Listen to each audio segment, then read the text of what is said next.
Pagi teman-teman. Pagi. Di sini saya akan mempresentasikan semiotika saya tentang makna penyembahan atau worship pada tata cara ibadah gerejawi.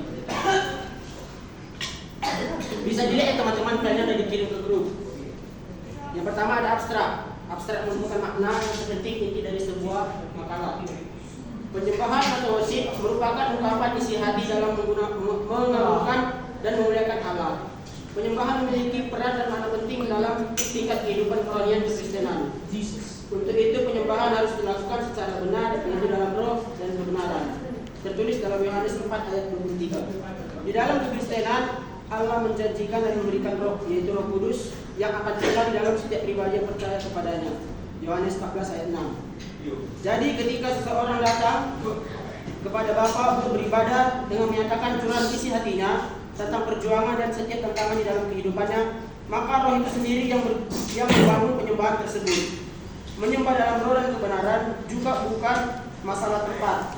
Pada Yohanes 4 ayat 20 sampai 21, di mana seorang wanita Samaria menyatakan bahwa orang Yahudi beribadah di Yerusalem, sedangkan orang Samaria beribadah di Gunung Gerizim. Namun Yesus menyatakan bahwa penyembahan kepada Tuhan tidaklah terbatas pada satu lokasi geografis. Bukan masalah tempat, tetapi bagaimana hati kita mengundang roh itu dan menyembahnya secara benar. Menyembah dalam roh dan kebenaran menunjukkan bahwa kedua hal itu diperlukan dalam penyembahan. Tanpa kebenaran bisa saja mengarah pada pengalaman dangkal dan terlalu emosional.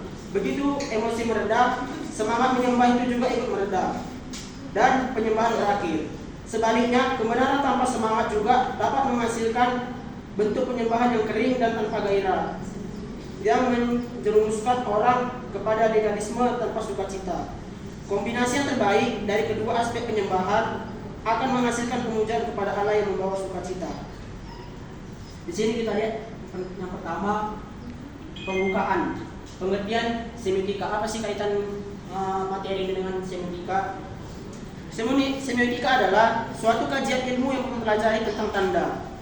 Tuhan menciptakan segala sesuatu yang ada di dunia ini memiliki tujuan dan fungsinya. Untuk itu saya mengambil kesimpulan, segala sesuatu yang memiliki fungsi memiliki juga makna dan arti. Dan mengapa kesepakatan itu dapat terjadi? Kesepakatan terjadi apabila memiliki makna dan alasan tertentu untuk sebuah kebaikan. Contoh sederhana, kenapa lampu merah pada persimpangan jalan menunjukkan bahwa itu harus berhenti? Kenapa tidak warna yang lain, seperti warna ungu atau warna apapun? Tentu saja ada sejarahnya dan semua disepakati secara bersama-sama. Dalam semiotika dan peristiwa semiotika terdapat penanda dan petanda. Kedua itu muncul dan harus saling berkaitan. Di sini penanda dan petanda itu saya ambil pada semiotika Ferdinand de Saussure. Ketika kita melihat pada contoh semiotika tadi bahwa lampu merah menunjukkan tanda berhenti, lampu kuning berhati-hati dan lampu hijau berjalan. Mungkin kalau kita lihat dari segi penanda yang belum kita mengerti dan kita kesepakati, itu hanyalah sebuah lampu yang memiliki warna. Tetapi jika kita sudah memiliki kesepakatan, maka itu memiliki artinya. Sama seperti contoh pada paragraf ke-8 pada luar bisa kita lihat, semiotika itu bisa juga dianggap seperti gelas. Kalau gelas itu kosong, kita hanya melihat gelas itu hanya sebuah benda yang tidak berisi. Namun jika kita isi teh, maka dia akan disebut segelas teh. Kalau kita isi kopi, maka dia disebut segelas kopi. Atau kita bisa ubah fungsinya, seperti kita masukkan pensil, pulpen atau penghapus di dalamnya, maka itu akan berubah, tetapi memiliki objek yang sama. Teori semiotika yang diambil oleh Ferdinand de Saussure pada tahun 1857 sampai 1913, semiotika menjadi dua komponen utama, yaitu penanda dan petanda. Pada kajian Saussure, penanda dianggap sebagai bentuk fisik yang dapat dikenali melalui karya arsitektur, sedangkan petanda dianggap sebagai makna yang terungkap pada konsep, fungsi, dan nilai-nilai yang terkandung di dalamnya. Sebagai contoh yang semiotika yang saya ambil, yaitu praise and worship, makna penyembahan dalam tata cara gerejawi. Asal usul penyembahan, kita sudah masuk pada pembahasan kedua ya, bab kedua. Gereja mula-mula dalam Alkitab Sudah banyak tokoh-tokoh yang menyembah Tuhan dalam perbuatan kebenaran, seperti Daud pada Mazmur 138 ayat 1 sampai 3, Salomo dan orang Israel pada 2 Tawarikh 7 ayat 1 sampai 3, dan hakikat penyembahan sama dengan ibadah. Gereja-gereja yang melakukan liturgi ini merupakan gereja-gereja yang beraliran Protestan, beraliran karismatik.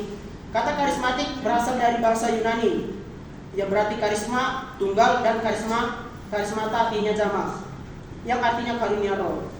Aliran ini sebenarnya sudah ada sejak zaman reformasi, yang dikenal dengan Anabaptis di Eropa. Jadi gerakan gereja-gereja karismatik ini berasal dari gereja-gereja yang berasal dari Eropa, yakni gerakan yang lahir pada reformasi Lutheran pada abad ke-16. Abad ke-16 ini disebut abad ke-1600. Kalau kita tahu sekarang ialah abad ke-21. Kita lanjut, penganut bahkan mengaku sudah ada sejak gereja mula-mula pada abad kedua, pada tahun 200-an, yang dikenal dengan Metanisme. Namun baru muncul sebagai gereja di abad 20-an oleh John Meindorf pada 1982 sampai 1999. Kemunculannya banyak menyambut sambutan di berbagai negara. Namun terkadang menimbulkan reaksi gereja-gereja resmi seperti Katolik, Presbyterian, Kongregasional, Anglikan, dan sebagainya.